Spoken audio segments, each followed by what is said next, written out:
সব সময় কান্ত আর বলতাম, মাবুদ গো, ছেলেগুলি সব তোমার রাস্তায় ছেড়ে দিছি, তুমি হেফাজত করিও। আমি বহু কান্নাকাটি করছি, আল্লাহর কাছে শুধু বলতাম, মালিক রে, যেই জবান দিছো এই জবানটা দিয়া তোমার কালাম তেলাওয়াত করার জন্য চেষ্টা করি। আমি যদি তোমাকে আল্লাহ বলে ডাক দিতে পারতাম, আমার অন্তরটা শান্তি হয়ে যেত, আমার তৃপ্তি পেয়ে যাইতাম। কিন্তু মালিক, তুমি আমাকে সম্পদ দিয়ে দিছো। ছেলেরা দুইজনে আমেরিকা থাকেন, সব সময় আমেরিকার থেকে ডলার পাঠাইতেছে। আমার কোনো জিনিসের অভাব নাই, কোনো জিনিসের অভাব নাই, কিন্তু শুধু একটারই অভাব, সেটা হইল আমি আল্লাহকে আল্লাহ বলে ডাক দিতে পারি না। আরে বাবা শোন, আজকে জবান আছে, এখন তুই বুঝতেছিস না যে জবানটার কত মূল্য। জান্নাতের বাগানে বসার মতন একটু সুযোগ পাইছি। আপনার মতো আমার মতো কত মানুষ এরকম আছে, কত মানুষ চায়ের দোকানে আড্ডা দিতেছে, ঘোরাঘুরি করতেছে। জান্নাতের বাগানে বসার মতন সুযোগ পাবে, আছে না নাই? আবার বহু লোক আছে যাদের ইচ্ছা আছে, জান্নাতের বাগানে বসার ইচ্ছা আছে, কিন্তু এর পরেও বসতে পারবে না। কারণ হয়তোবা আল্লাহ তাআলা কবুল করে নাই, কেউ হয়তোবা অসুস্থতার নিয়ামতে ভুগতেছে, কেউ হসপিটালে আছে, কেউ যার যার জরুরতে আছে, এমন জরুরত যে ওইটা না থাকলে সে এখানে আসতো। তো আল্লাহ যে আপনাকে আমাকে এগুলি সব কিছুর থেকে ফারেক করে এখানে আসার মতন সুযোগ দিলেন, এর চাইতে বড় নিয়ামত আর কি হতে পারে? কথা বলেন। নিয়ামতের শুকরিয়া আদায় করলে আল্লাহ তাআলা নিয়ামতকে আরো বাড়ায় দেন। সুবহানাল্লাহ। তো আসতে নিয়ামতের শুকরিয়া আদায় করলে নিয়ামত বাড়ায় দেয়, এটা কি আমার কথা? লা ইন শাকারতুম লা আযীদান্নাকুম। বান্দা, তুই যদি নিয়ামত পাওয়ার পরে নিয়ামতের শুকরিয়া আদায় করস, আমি আল্লাহ তোর নিয়ামতকে আরো বৃদ্ধি করে দেব। লা আযীদান্নাকুম, অবশ্যই বৃদ্ধি করে দেব। হাজারো নয়, লক্ষ নয়, কোটি কোটি নিয়ামত ভোগ করতেছি, খবর নাই। খবর নাই কি কি নিয়ামত ভোগ করতেছি। বন্ধু, তুমি তোমার বডিটার দিকে তাকায় দেখো যে কত নিয়ামত তোমার বডির মধ্যে আল্লাহ দিয়ে রাখছে। আরে বন্ধু, তুমি আর আমি যদি হিসাব করি যে যেই জবান দিয়া এখানে আমি বসলাম, দুরূদ শরীফ পড়লাম, জিকির করলাম, কিন্তু দেখা গেছে অনেকে জবান বন্ধ করে রাখছে। কি বলেন? অনেকে জবান বন্ধ করে রাখছে, দুরূদ শরীফও পড়ে নাই, জিকিরও করে নাই, মনে করছে হুজুরকে একটা ফাঁকি দিয়ে দিছি। আসলে কি ফাঁকি দিছে নাকি ফাঁকিতে পড়ে গেছে? সে নিজে ফাঁকিতে পড়ে গেছে নাকি ফাঁকি হুজুরকে দিছে? নিজে ফাঁকিতে পড়ে গেছে, ঠকে গেছে। কি বলেন? কারণ এই জবান, এই জবানটা কে দিছে ভাই? জবানটা দিছে কে?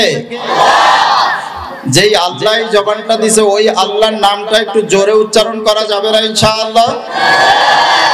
জবানটা কে দিছে ভাই? একটু জোরে বলো আল্লাহু আকবার। আমার আল্লাহ যে জবান দিছে, এই আল্লাহ তাআলা যে এই জবান দিল, তুমি এই জবানের শুকরিয়া কি দিয়ে আদায় করলা? হ্যাঁ, কি দিয়ে আদায় করলা? আরে বন্ধু, তুমি জবান পাইলাম, তোমার মতো আমার মতো কত মানুষ আছে, পাও ঠিক আছে, হাত ঠিক আছে, চক্ষু ঠিক আছে, কর্ণ ঠিক আছে, নাসিকা ঠিক আছে, সব কিছুই ঠিক আছে, কিন্তু তোমার মতো আমার মতো এত সুন্দর একটা মানুষ, যখন ওকে কিছু বলতে বলবাম, যখন ওকে সালাম দিবা, দেখবা লোকটা সালামের জবাব দিতে পারবে না। আরে বন্ধু, বহু বোবা আছে, তুমি তার সামনে যায় বলবা, ভাই তুমি কেমন আছো, 1000 বার যদি বলো, যতবার তুমি বলবা ও জবাব দিবে না। তার কারণ ও বোঝে না ওর জবান দিয়ে এটা খোলার মতো, জবান দিয়ে প্রকাশ করার মতন ক্ষমতা আল্লাহ ওকে দেয় না।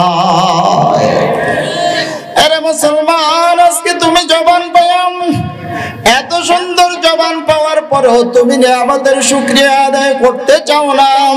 তোমার যে এটা কত বড় নিয়ামত, তুমি একটা বোবার কাছে জিজ্ঞেস করলে তুমি এটা বুঝতে পারবা তোমার এই নিয়ামতটা কত বড় নিয়ামত। কথা বলেন ঠিক না ভাই? ঠিক। একটা বোবাকে যদি জিজ্ঞেস করে, রে ভাই বোবা, তোরে যদি দুনিয়ার মধ্যে একটা জিনিস দিতে চাই, তুই বোবা আমার কাছ থেকে কি নিবি, কি চাই, কি পাইলে তুই সব চাইতে বেশি খুশি হবি? বোবা দেখবা চোখের পানি ছেড়ে দিয়ে বলবে, রে ভাই, দুনিয়ার কোনো কিছুর আমার প্রয়োজন নাই, বাড়ি গাড়ি দরকার নাই, কিচ্ছুর প্রয়োজন নাই, টাকা পয়সা অর্থ সম্পদ কোনো কিছুর দরকার নাই।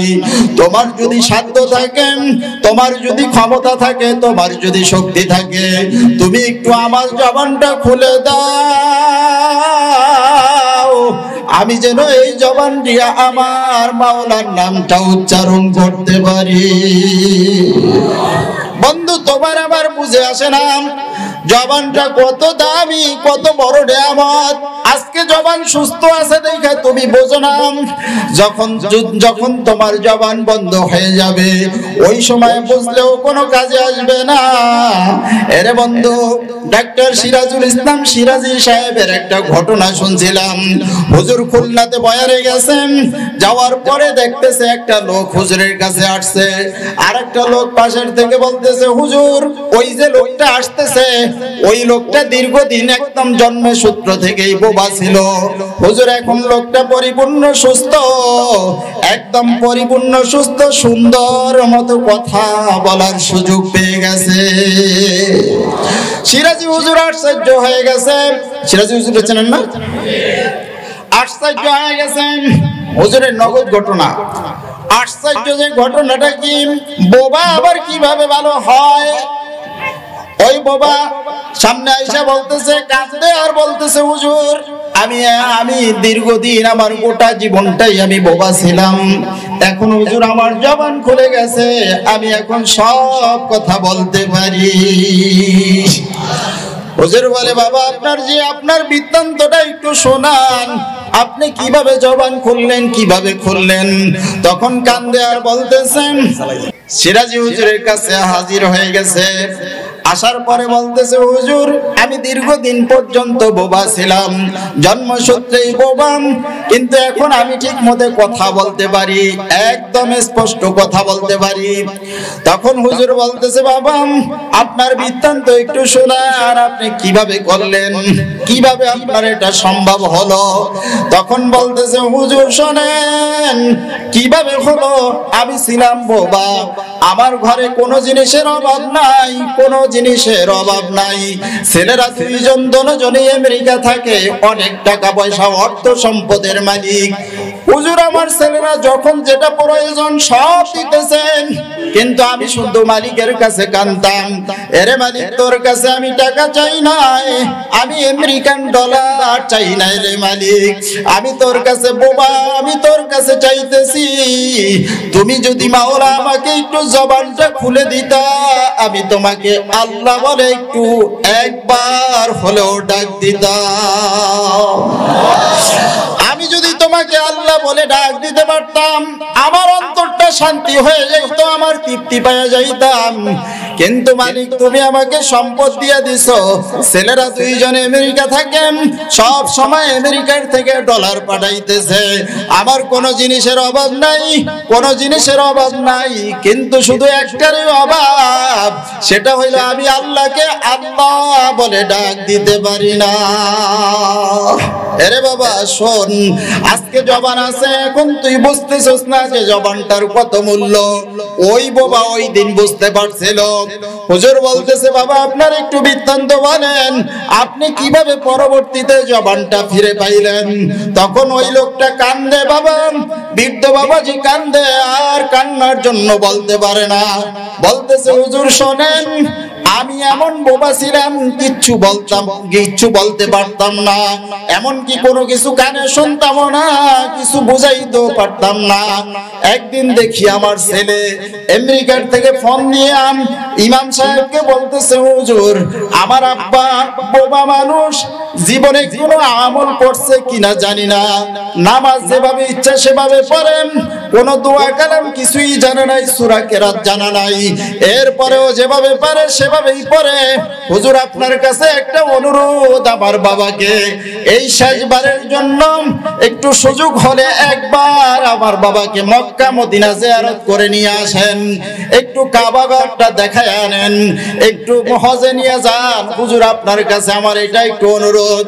এই ছেলেরা যখন ফোন দিলে ইমাম সাহেবের কাছে, ইমাম সাহেব বলতেছে, তোমার বাবা হইছে বোবা মানুষ লয়ে হজে যাওয়া যায় না, ওখানে অনেক ঝামেলা, ওখানে যাওয়া যাবে না, তোমার বাবা যদি হারায় যায় আমি কিভাবে খুঁজে বের করব, এর দায় ভার আমি নিতে পারবো না।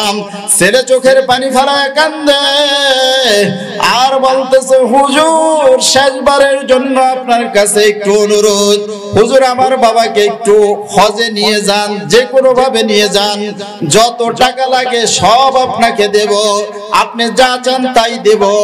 অনেক বলার পরে হুজুরের দিলে একটু নরম হয়ে গেছে, দিলটা একটু নরম হওয়ার পরে হুজুর বলতেছে, ঠিক আছে তাইলে তোমার বাবাকে নিয়ে যাওয়া হবে।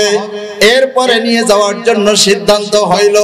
হজে যাওয়ার জন্য যখন প্রস্তুতি নিল, ইহরামের কাপড় পরার পরে ইহরাম বাঁধলো, যখন নাকি নিয়ত করলো, এরপরে তালবিয়া পাঠ করতেছে, লাব্বাইক আল্লাহুম্মা লাব্বাইক। ওই বোবা কিছুই বলতে পারতেছে না, বোবা চুপচাপ শুধু দেখতেছে, শুধু দেখে, সবার মুখ লড়ে, কিন্তু ওই বোবা কিছুই বলতে পারে না, ইহরামের কাপড় পরে আর কান্দে। ওই লোকটা বলতেছে, হুজুর আমি ইহরামের কাপড় পরার পরে শুধু কাঁদতেছি, চোখের পানি ফলাইতেছি, হায়রে আমার সাথী ভাইরা কত সুন্দর কি দোয়া কালমা পড়তেছে, কত কিছু পড়তেছে, তালবিয়া পাঠ করতেছে, আমি তো কিছুই বলতে পারি না, কিছুই জানি না, আমার কি অবস্থা হবে। এই বলে শুধু কাঁদতেছি হুজুর কান্নার মধ্যে, আর মালিকের কাছে ফরিয়াদ করতেছি, মালিক গো, তোমার যদি ক্ষমতা থাকে রে মালিক, তুমি যদি আমার মাওলা হয়ে থাকো, একবার হলো তোমাকে আল্লাহ বলার শক্তি আমাকে দিয়ে দাও। বারবার এরকম আক্ষেপ করতেছেন, কিন্তু কোনো মতেই জবান খোলে না। এরপরে বিমানে উঠলো, এই অবস্থাতেই গেল। বন্ধু যেখানে যায় সেখানেই শুধু দেখে সবাই কি জানি তালবিয়া পাঠ করতেছে, লাব্বাইক আল্লাহুম্মা লাব্বাইক, লাব্বাইক লা শারীকা লাক লাব্বাইক, ইন্নাল হামদা ওয়ান নি'মাতা লাকা ওয়াল মুলক। পড়ে না? হজে গেছেন না অনেকে, উমরা গেছেন না? যখন নাকি ইহরাম বাঁধে, এই তো তালবিয়া পাঠ করেই তো নিয়ত করতে হয়, জানা নাই অনেকের। গেছেন কারা কারা দেখি, জান না কেউ? এই মসজিদে নাই? আল্লাহ আল্লাহ দোয়া করেন, আল্লাহ তুমি সবাইকে এই মসজিদে যারা বসা আছে, দাঁড়ানো আছে, যারা এই বয়ান শুনতেছে, যারা আজকে বয়ান করছে, করবে এবং শুনবে, সবাইকে জীবনে একবার হলেও মক্কা মদিনা জিয়ারত করার সুযোগ করে দিও। জোরে বলেন না আল্লাহুম্মা আমিন। বিমানে ওঠার পরে ওই সময় তো সবাই তালবিয়া পাঠ করতে থাকে, বেহুদা কথা তেমন একটা নাই, কিন্তু বোবা দেখতেছে তামাশা, কিরে সবাই কি জানি পড়ে, কিন্তু আমি তো কিছুই পড়তে পারি না। বন্ধু লম্বা ঘটনা, এই অবস্থায় ওখানে গেল, যাওয়ার পরে তওয়াফ করতেছে, কাবা ঘরের চতুর্দিকে তওয়াফ করতেছে, আর সবাই কত কিছু দোয়া করতেছে, কেননা তওয়াফ অবস্থায় যে কোনো দোয়া আল্লাহ কবুল করে নেয়। বলেন না সুবহানাল্লাহ। কথা কি বোঝা যায়? বুঝতে কষ্ট হয় তো একটু সুবহানাল্লাহ আলহামদুলিল্লাহ বলা যাবে না? একটু বলতে হবে তো। যদি সুবহানাল্লাহ আলহামদুলিল্লাহ না বলি, তাহলে তো বান্দরের বাচ্চারা ভয় পাবে না। বান্দরের বাচ্চারা সুবহানাল্লাহ আলহামদুলিল্লাহ রে যতটা ভয় পায়, আমার মনে হয় অ্যাটম বোমারেও এতটা ভয় পায় না। বান্দরের বাচ্চারা যতটা ভয় পায়, আল্লাহ কয় ইয়া আইয়ুহান নাসুত্তাকু রাব্বাকুমুল্লাযী খালাকাকুম মিন নাফসিন ওয়াহিদা ওয়া খালাকা মিনহা যাওজাহা ওয়া বাসসা মিনহুমা রিজালান কাসীরা। আমি আদম থেকে তোমাদেরকে সৃষ্টি করছি, এটা আল্লাহ বলতেছে। আর ওরা বলতেছে ওরা বান্দরের বাচ্চা, বান্দর থেকে হয়েছে। যাই হোক, মাঝে মাঝে এদিক না, আজকে এদিকে আলোচনা না, আলোচনা অন্যদিকে। বাকি সুবহানাল্লাহ আলহামদুলিল্লাহ বলা যাবে তো ইনশাআল্লাহ? একটু আমার সাথে শেয়ার করবেন তো সবাই ইনশাআল্লাহ? তো একটু জিকির করেন লা ইলাহা ইল্লাল্লাহ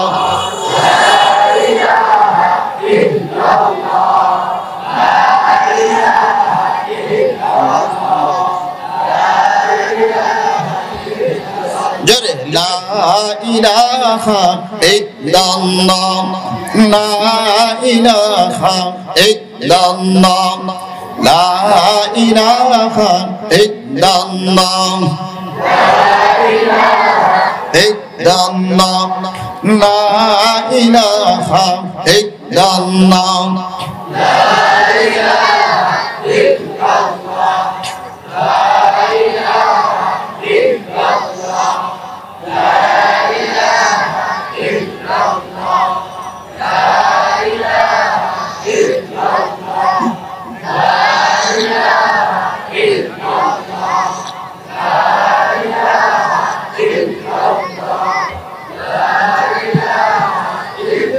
মুহাম্মাদুর রাসূলুল্লাহ। বাবা তাওয়াফ করতেছে, ওই বৃদ্ধ লোক বলতেছে যে হুজুর আমি তাওয়াফ করতেছিলাম, তাওয়াফ করি দেখি সবার জবান লড়ে, কেননা সবাই দোয়া করতেছে। তাওয়াফ অবস্থায় যে কোনো দোয়া করলে আল্লাহ কবুল করে নেয়, বলেন না সুবহানাল্লাহ। তো যার যেটা দরকার সে সেটা বলতেছে, দোয়া করতেছে, কিন্তু এই বোবা শুধু তাকায় দেখে, কিরে অমকে এরা দেখি ঠোঁট লড়তেছে, আমি তো কিছু বলতে পারতেছি না, আফসোস করে, আফসোস আফসোস করতেছে। 7 চক্কর দেওয়ার পরে এবার এক জায়গায় স্থির বোবা। বৃদ্ধ বাবাজি বলতেছে হুজুর আমি 7টা চক্কর দেওয়ার পরে আর কারো দিকে তাকাই নাই, আমার সাথীদের দিকে আমি তাকাই নাই। আমি চিন্তা করলাম কেন আমি এখানে ঘোরাঘুরি করতেছি, হায় রে সবাই কি জানি বলতেছে কিন্তু আমি তো কিছুই বলতে পারি না। 7 চক্কর দিয়ে এক জায়গায় দাঁড়ালাম, স্থির হয়ে এবার চোখের পানি ফালায়, কান্দে আর বলতেছে মাবুদ গো, মাবুদ কোন জিনিসের অভাব দাও নাই, কিন্তু তোমার কাছে তোমার ঘরের সামনে দাঁড়ায় একটা ফরিয়াদ করতেছি মালিক, দয়া করে মায়া করে তুমি আমার জবানটা একটু ফিরাইয়া দাও। বাবারে জবান যদি না থাকে কতটা কষ্টকর, এর কিছু নমুনা আমার কাছে বুঝে আসছে রে বন্ধু।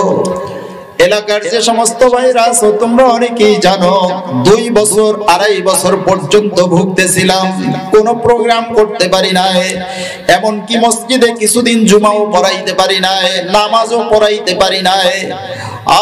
তখন কত কান্নাকাটি করছি। এমন কোন এলাকার মুসল্লিরা নাই যারা আমার জন্য কান্দে না এবং আমার সাথে কান্নাকাটি করে না, যত বড় পাশারি হোক না কেন, কিন্তু আমার জন্য ওই সময় চোখের পানি ছেড়ে দিছে, দোয়া করছেন, মসজিদের ইমাম খতিবরা দোয়া করছেন, সবাই শুধু আফসোস করতো কি জবান কি হয়ে গেছে। আমার আব্বা আম্মা যেই পরিমাণ চোখের পানি ফেলাইছেন, হতে পারে মালিক মনে হয় ওই বাবা মায়ের দোয়ার কারণে, আবার মনে হয় এরকম স্টেজের চেয়ারে বসার মতন সুযোগ করে দিয়েছেন। আমার আম্মা আমার আব্বা সব সময় কান্নাকাটি করত, আর বলতো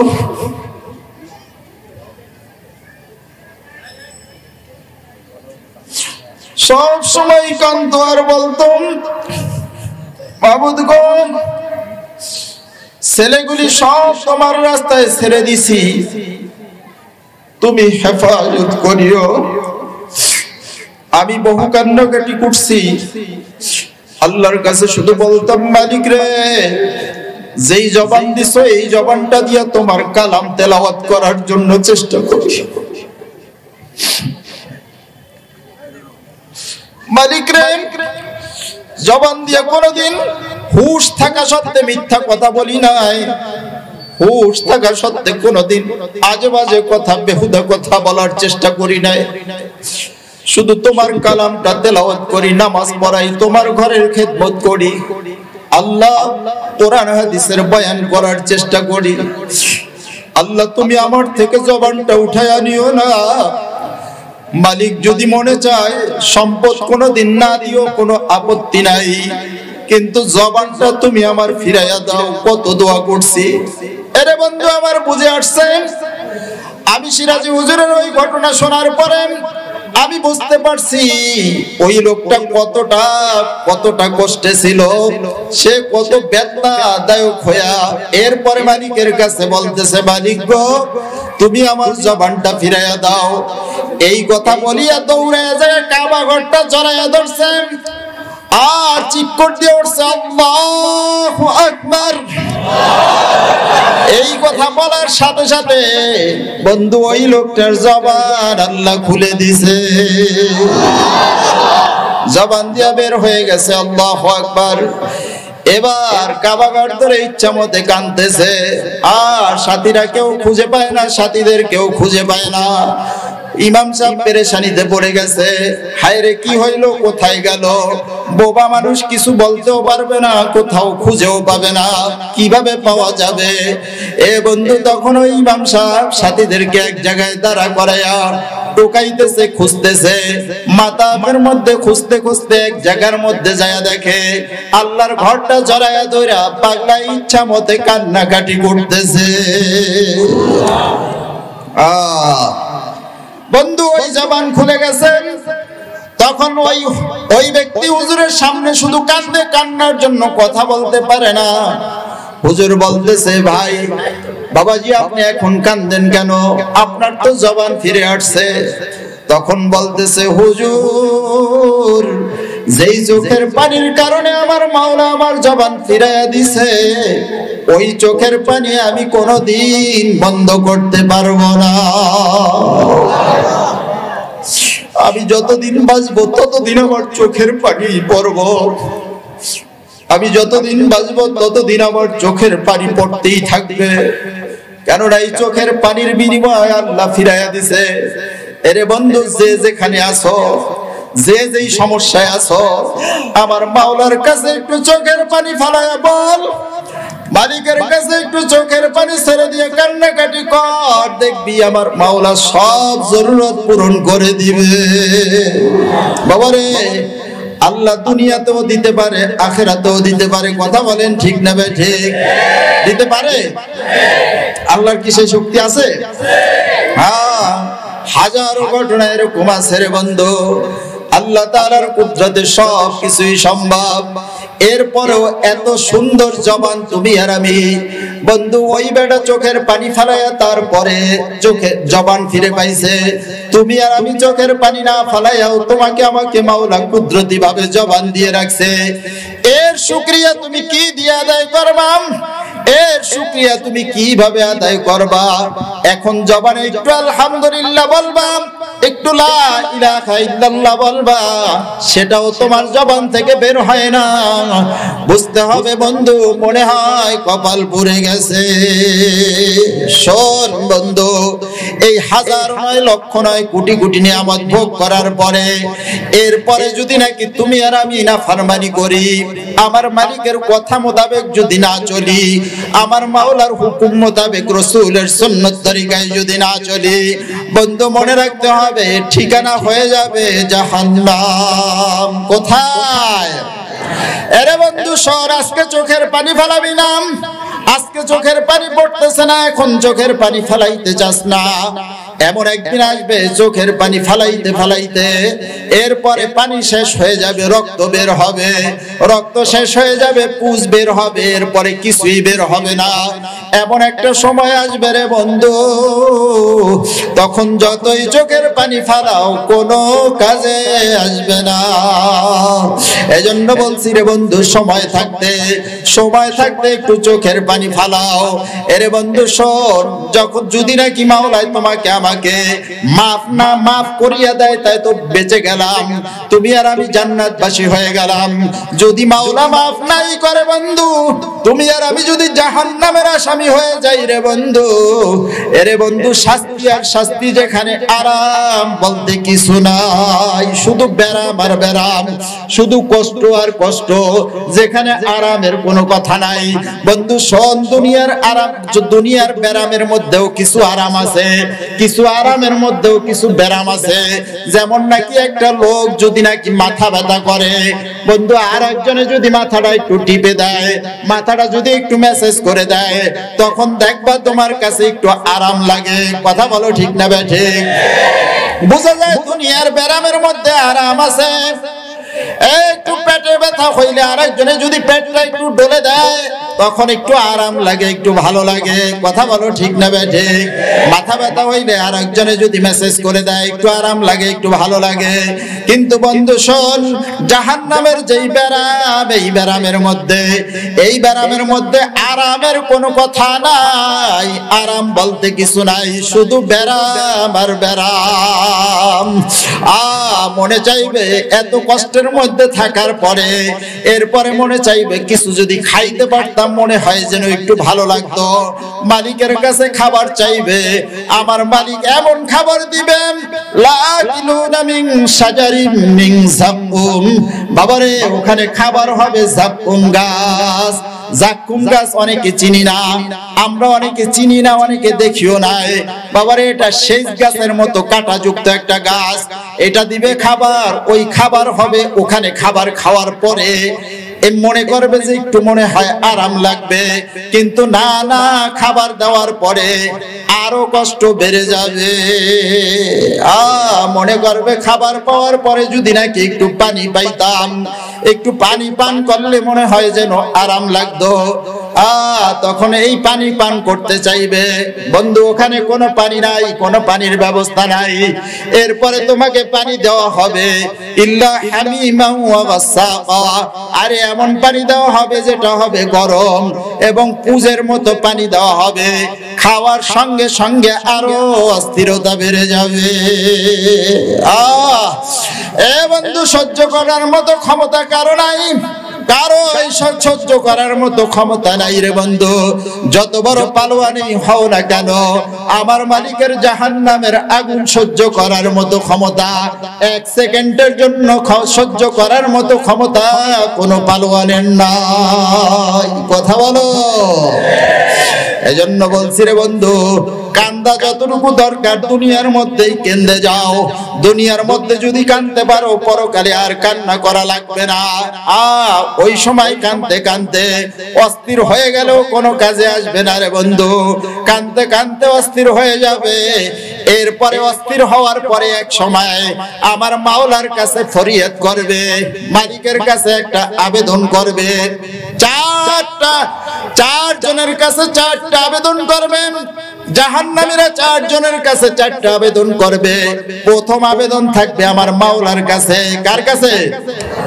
আল্লাহর কাছে প্রথম আবেদন করব আমার আল্লাহর কাছে। রব্বানা আখরিজনা মিনহা ফাইন উদনা ফাইন্না যালিমুন। এরে মালিক তুই কই?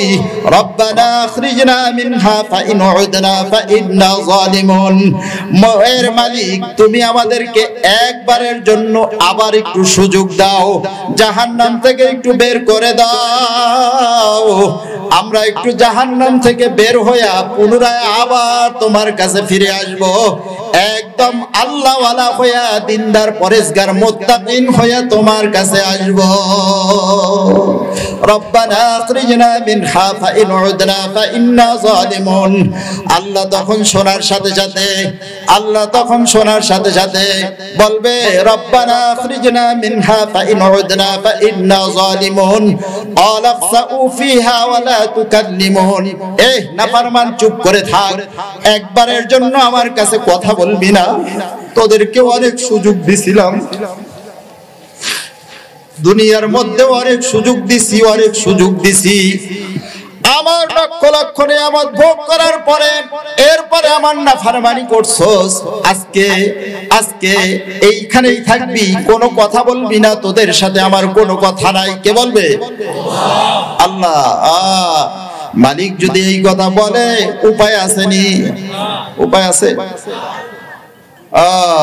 রব্বানা আখরিজনা মিনহা ফাইন উদনা ফাইন্না যালিমুন ক্বালা ইখসাউ ফিহা ওয়া লা তুকাল্লিমুন। আল্লাহ বলবে রে নাফরমান চুপ থাক, একবারের জন্য আমার কাছে কথা বলবি না। আজকে তোদের সাথে আমার কোনো কথা নাই, আমি তোদের সাথে কোনো কথা বলবো না। তোদের সাথে বহু কথা, তোদের কাছে তো অনেক কিছু, অনেক খবর, অনেক কিছু, অনেক দাওয়াত তোদের কাছে পৌঁছানো হয়েছে। কোরআন পৌঁছানো হয়েছিল, রসুল পৌঁছানো হয়েছিল, এরপরেও তোরা কোনো কথা মানুষ নাই। সুতরাং আজকে আর তোদের সাথে কোনো কথা নাই, তোদের সাথে কোনো কথা বলার আমার দরকার নাই। যেখানে দিছি এখানেই থাকবি। নাফরমান জাহান্নামীর মধ্যে জাহান্নামী নাফরমান তখন নৈরাশ হয়ে যাবে। বলবে যে কোনো চান্স পাইলাম না, আল্লাহর কাছে বলার পরে কোনো চান্স পাইলাম না। উনি যেহেতু গ্রহণ করে নাই, দেখি একটু জাহান্নামের দারোগার কাছে বলে ও কিছু করতে পারে কিনা। ওয়ানা দাউ ইয়া মালিক লিয়াকদি আলাইনা রাব্বুক, ওয়ানাদাউ ইয়া মালিক লিয়াকদি আলাইনা রাব্বুক। ভাই তোদের এর জাহান্নামের দারোগা মালিক দারোগা থাকবে।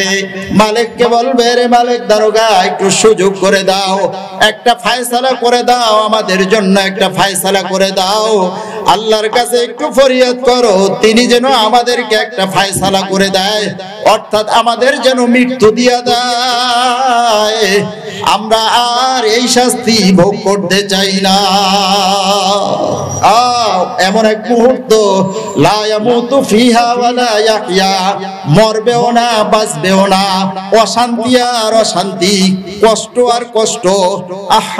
কি এক অবস্থা হবে। বন্ধু এই কথা ওখানেও নৈরাশ হয়ে যাবে। প্রথমে তো মাওলার কাছে নৈরাশ, এরপরে জাহান্নামের দারোগার কাছে নৈরাশ, এরপরে যাবে যারা নাকি শাস্তি দিবে, যারা শাস্তি দিবে ওদের কাছে যাবে। ওয়াকাল আল্লাযীনা ফিন-নারি লিখাযানাতি জাহান্নাম আদউ রাব্বাকুম ইউখাফফিফ আন্না ইয়াওমান মিনাল আযাব। ওদের কাছে যায় বলবে শেষবারের জন্য রে শোন, আমাদেরকে একটু একদিনের জন্য শাস্তিটা মওকুফ করতে বলো। আল্লাহকে একটু বলো একদিনের জন্য যেন আমাদেরকে শাস্তিটা মওকুফ করে দেয়, একটা দিন। ওই সময় যতই আফসোস করুক, যতই কান্নাকাটি করুক, কোনো লাভ হবে না। ওয়াকাল আল্লাযীনা ফিন-নারি লিখাযানাতি জাহান্নাম আদউ রাব্বাকুম ইউখাফফিফ আন্না ইয়াওমান মিনাল আযাব ক্বালু আওয়ালাম তাকু তা'তিকুম রুসুলুকুম বিল বায়িনাত। তখন ওই ফেরেশতারা ডাক দিয়া বলবে এরে নাফরমান, তোদের কাছে কি দুনিয়াতে নবী রাসূল যায় নাই? তোদের কাছে কি দুনিয়াতে উলামায়ে কেরামরা বয়ান শোনায় নাই? তোদের কাছে কি উলামায়ে কেরামরা দ্বীনের দাওয়াত নিয়ে যায় নাই?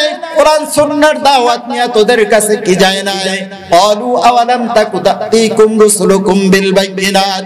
কোন নবী রাসূল কি তোদের কাছে যায় নাই? হযরত উলামায়ে কেরামরা কি তোদের কাছে যায় নাই? ক্বালু বালা, তারা বলবে হ্যাঁ গেছে, আমাদের কাছে আসছে। তখন বলবে যেহেতু গেছে এরপরও তোমরা কেন মানো নাই? ক্বালু ফাদউ ওয়া মা দুআউল কাফিরিনা ইল্লা ফি দালাল। দলাল। সুতরাং এখন আর সুযোগ নাই, ডাকো ডাকো, তুমি এই ডাকো আল্লাহর কাছে যত ফরিয়াদ এখন তুমি এই করো তোমার ফরিয়াদ। ওয়ামা দুআউল কাফিরিনা ইল্লা ফি দলাল, নাফরমানের দোয়া আল্লাহ এখন আর কবুল করবে না। বন্ধু শোন, 4 জায়গায় 3 জায়গায় এরকম নৈরাশ হওয়ার পরে 4th নম্বরে যাবে জান্নাতীদের কাছে, দেখবে জান্নাত আর জাহান্নাম একেবারে নিকটে। ওয়াজ মাহফিল হয়েছিল, ওই সময় মাহফিলে যায়া বয়ান আমরা শুনছিলাম, তোমরা আমাদেরকে নিয়ে মজা করছিলা, আমাদেরকে মৌলবাদী জঙ্গিবাদী বলে গালি দিছিলা, আমাদেরকে মোল্লা মুন্সি বলে গালি দিছিলা, কত কিছু বলছো, এরপরেও কান দেই নাই, এরপরেও আমরা জিকির চালায় গেছি, এরপরেও আমরা জিকির চালায় গেছি, এরপরেও আমরা নামাজ চালায় গেছি, এরপরেও ফজরের সময় ঘুম থেকে উঠে আবার মসজিদে গেছি। এরে বন্ধু বলবে যে কত কষ্ট করছি, তখন তোমরা আমাদেরকে নিয়ে কত ঠাট্টা করছো, আজকে আমাদের কাছে চাও জান্নাতের খাবার, তোমরা চাও জান্নাতের পানি চাও। ক্বালু ইন্নাল্লাহা হারামাহুমা আলাল কাফিরিন, তোমাদের জন্য এই সব কিছু আল্লাহ হারাম করে দিয়েছেন। এখন আর সময় নাই বন্ধু, এজন্য বলছি ওই সময় কানলে কোনো কাজে আসবে না। আসো দুনিয়ার মধ্যে থেকে একটু কান্নাকাটি করে যাও, চোখের পানি ফালাইয়া, এরপরে দিলটাকে নরম করিয়া বন্ধু, এরপরে মালিকের কবরে যাইও, মালিকের সাথে সাক্ষাৎ করিও, নাইলে কিন্তু উপায় থাকবে না। আল্লাহ আমাদেরকে কবুল করুক। khalidbazaar.com নিত্য প্রয়োজনীয় পণ্যের নির্ভরযোগ্য অনলাইন শপ। এখানে বই, medicine, computer, electronics, gadget, printing পণ্য, প্রসাধনী ও জীবনযাত্রার ভোগ্য পণ্য সহ নানা জিনিস ঘরে বসেই অর্ডার করতে পারবেন। khalidbazaar.com বাংলাদেশে ক্যাশ অন ডেলিভারি সিস্টেমে বৃহৎ পরিসরে কাজ করে, তাই আর দেরি কেন, আজই ভিজিট করুন।